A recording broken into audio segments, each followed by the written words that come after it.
Hello everyone, welcome to Comfy Eating. Today we are going to make a quick Rava loaf. I usually make this at home when I don't have bread or I have no batter ready for idli dosa, and I'm definitely not in the mood for Rava Upma. So let's see how to make this easy Rava loaf.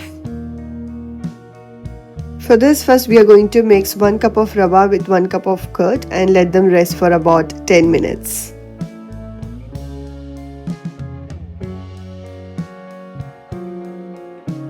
After 10 minutes, we are going to add this rava curd mixture into a blender, and then we are going to add 1/4 cup of milk, 1 tablespoon oil, 1 teaspoon salt, 1 teaspoon sugar, and we are going to blend them into a nice smooth batter.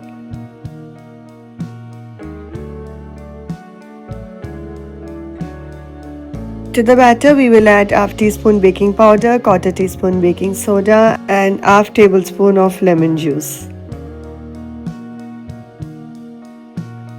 We will mix everything well and pour this into a baking tin.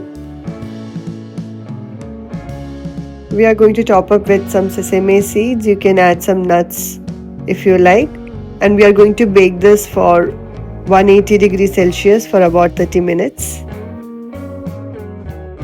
We will let it cool for about 10 to 15 minutes before slicing them. And we can have this with peanut butter, any jam or any spread of your choice.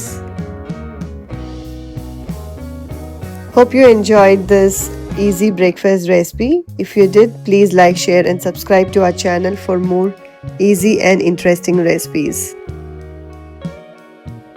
Thank you for watching.